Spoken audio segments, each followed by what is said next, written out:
Ang alamat tungkol sa mga diwata, totoo ba sila? Saan sila nanggaling? Ang mga diwata ay mahalagang bahagi ng mitolohiyang Pilipino at kadalasang iniuugnay sa kalikasan. Maaaring may tanong mo sa iyong sarili kung paano sila nailalang sa mundo at kung totoo ba sila. Sa topikong ito ay susubukan ko na ikwento kung paano sila nagmula at kung ano ang kanilang layunin sa mundo. Kilala ang mga diwata o mga engkanto bilang mga espiritu ng kalikasan, nympha encantada o tagapangalaga ng mga lugar. Isang halimbawa nito ay tungkol sa Maria Makiling, ang diwata ng bundok Makiling. Ang alamat na ito ay karaniwang nagtuturo ng aral tungkol sa paggalang sa kalikasan, ang kabutihan at parusa sa mga taong sakim o sumisira sa kapaligiran. Saan sila nagmula? Sa pangkalahatan, ang mga diwata ay hindi nagmula sa pagiging tao. Sa halip sila ay mga espiritu ng kalikasan. Sila ay mga nilalang na makalangit o espiritu na nilikha kasabay ng kalikasan at kumakatawan sa mga puwersa o konsepto nito. Sila ang mga tagapangalaga ng mga bundok, ilog, kagubatan, halaman at hayop. Mayroong mga ideya na ang mga diwata ay maaring mga anghel ng Diyos na ipinadala sa lupa noong nililikha pa lang ang mundo. Sinasabing sila ay tagapaggabay ng mga tao laban sa kasama.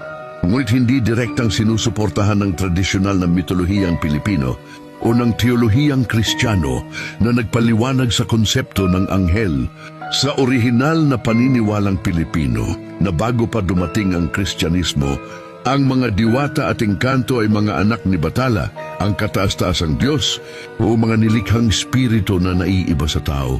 Sila ay bahagi na ng kalikasan at hindi mga anghel na galing sa konseptong Kristiyano. Ang salitang diwata ay pinaniniwalaang nag-ugat sa salitang Diyos o Diyosa o Deva.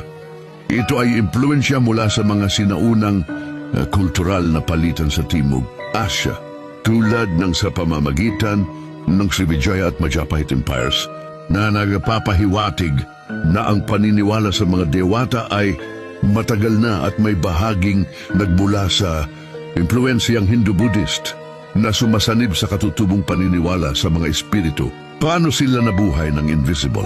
Ayon sa mitolohiya at alamat, ang mga dewata ay likas na espiritu o anito at diwa sa ibang konteksto at hindi nagmula sa pisikal na mundo ng tao.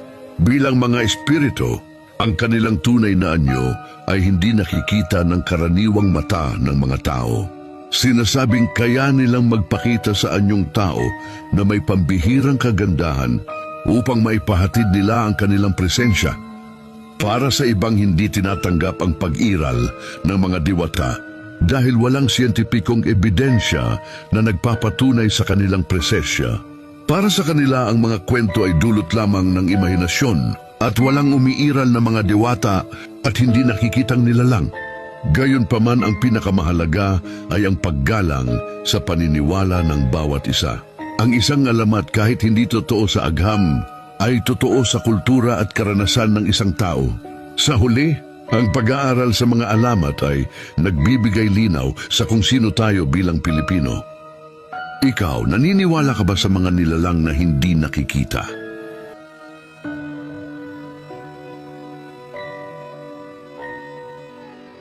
Sa gitna ng malawak at tigang na disyerto ng Al-Mahra sa Yemen, kung saan tanging ang init at katahimikan ang nagahari, nakatago ang isang butas na tinubuan ng libu-libong taong takot at misteryo.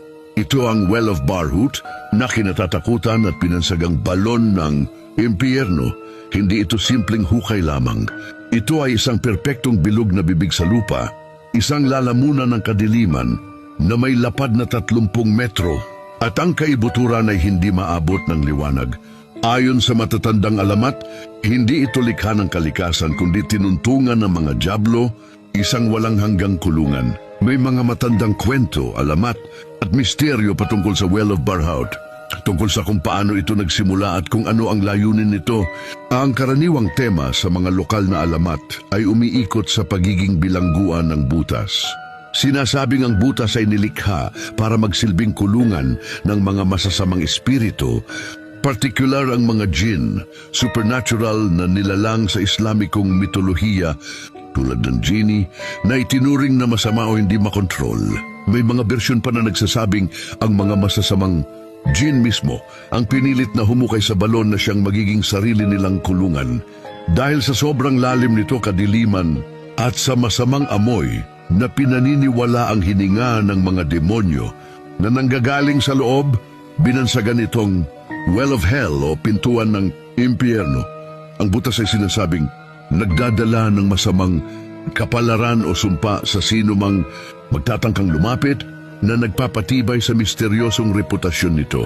May mga alamat din na nagsasabing ginagamit ng mga itim na salamangkero o magicians ang butas bilang lugar para sa kanilang mga ritual dahil pinaniniwalaang ang Well of Barhout ay ang bilangguan ng mga jinn o iba pang makapangyarihang masasamang espiritu. Naniniwala ang mga tao na ang mga salamangkero ay nagtutungo doon upang subukang tawagin, kontrolin o gamitin ang kapangyarihan ng mga nilalang na ito para sa itim na mahika. Ganun pa man ayon sa mga siyentipiko at sa unang matagumpay na pagbabasa hukay noong 2021. Kung paano nagsimula ang Well of Barhout ay isang natural na geological formation na tinatawag na sinkhole. Nabuo ito ng ang bato sa ilalim ng lupa na kadalasan ay limestone o carbonate bedrock ay natunaw ng tubig ulan na lumikha ng isang malaking kuweba sa ilalim. Nang bumagsak ang bubong ng kuweba o nag-collapse, nabuo ang malaking butas na nakikita sa ibabaw. Ayon sa mga mananaliksik, tinatayang milyon-milyong taon na ang tanda nito.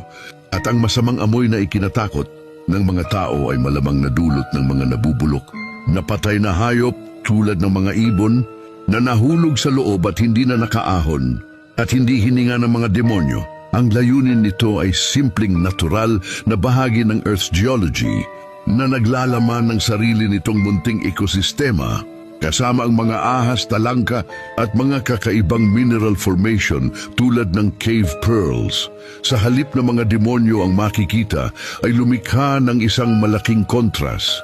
Sa kabilang banda, hindi nito binura ang libu-libong taong alamat. Nananatili ang kwento bilang bahagi ng kasaysayan at kultura ng Yemen.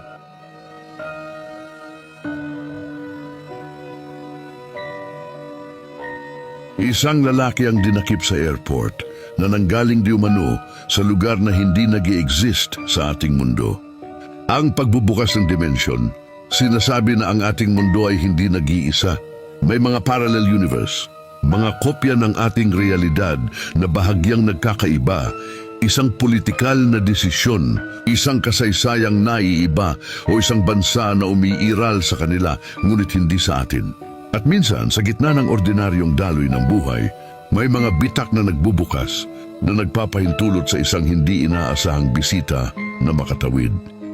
Isang panahon ng tag-araw ng Hulyo, 1954, nang dumating ang isang lalaking may bigote, kakokasya ng hitsura, at nakasuot ng maayos na suit sa abalang Haneda Airport sa Tokyo, Japan. Mukha siyang isang ordinaryong negosyante na galing sa isang mahabang biyahe. Wala siyang ipinakitang kakaiba hanggang sa inabot niya ang kanyang pasaporte sa opisyal ng customs. Nang buksan ng opisyal ang dokumento, nakakita siya ng isang bagay na hindi niya inasahan. Ang pasaporte ay mukhang legitimate, may mga selyo at stamps mula sa iba't ibang bansa na nagpapakita ng maraming biyahe. Kabilang na ang mga nakaraang pagbisita sa Tokyo, ngunit ang bansa ng pinagmulan na nakalista ay Toured. Tiningnan ng opisyal ang pasaporte, saka ang katrabaho niya at saka binalikan ang pasaporte. Kinontak nila ang iba pang autoridad. Paulit-ulit nilang hinalungkat ang mga atlas at mapa maging ang mga lumang record. Walang bansa sa mundo na tinatawag na Toured. Ang lalaki na nakapagsasalita ng French at ilang Japanese ay dinala para tanungin. Nang akusahan siyang gumagamit ng peking dokumento, nagalit at nagtaka siya. Ginigiit niya na Toured ang pangalan ng kanyang bansa. Sabi niya may 1,000 taon na itong umiral bilang isang matatag at mapayapang bansa na nasa Europe. Inilabas ng mga opisyal ang malaking mapa ng mundo. Binilit nilang ituro niya kung nasaan ang Toured. Agad na itinuro niya ang isang maliit na rehiyon sa pagitan ng France at Spain. Sa ating realidad, ang lugar na yon ay ang Principality of Andorra. Ang lalaki ay lalong nag-alala at nagprotesta. Hindi niya naintindihan kung bakit may nakalagay na Andorra. Para sa kanya, yun ay Taured. Ipinakita niya pa ang kanyang lisensya sa pagmamaneho at mga checkbook na nagmula raw sa kanyang bansa. Ngunit ang mga opisyal ay walang makitang anumang katibayan na mayroong bansang ganon.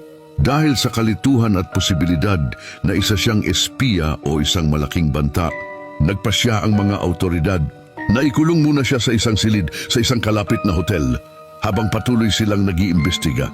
Ang silid ng lalaki ay nasa mataas na palapag ng hotel, walang balkoni at ang bintana ay nakasarado. 2 gwardiya ang inilagay sa labas ng pintuan upang masiguro na hindi siya makakatakas. Kinuha rin ang kanyang mga dokumento at inilagay sa safe ng airport. Kinabukasan maaga pa, pumunta ang mga opisyal upang ituloy ang interogasyon. Ngunit nang buksan nila ang silid, laking gulat nila, wala na ang lalaki. Imposibleng tumalon siya sa bintana dahil sa taas at kawalan ng balcony. Mas lalong nakakapagtaka nang buksan ang safe ng airport. Nawawala rin ang mga dokumento at pasaporte ng lalaki. Ang lalaki mula sa Taured ay hindi na muling nakita o narinig. Ang kanyang paglaho ay naging isang malamig na kaso. Para sa mga naniniwala sa teorya ng multiverse, ang pangyayaring ito ay patunay na siya ay hindi sinasadyang nadulas mula sa kanyang dimensyon patungo sa atin at kinuha siya pabalik ng kanyang sariling realidad o panahon. Ang kwento ni G. Taured ay nananatiling isang popular na alamat, isang paalala na kahit sa isang mundong mayroon ng mapa at limitasyon, may mga bagay pa ring nagpapamangha, nagpapalito, at nagiiwan sa ating nagtatanong kung gaano kalaki at gaano kadami ang mga realidad na umiiral sa labas ng ating kaalaman. Gusto mo ba ang mga ganitong kwento? Halika at magsubaybay para sa kwentong hiwaga, alamat at kababalaghan.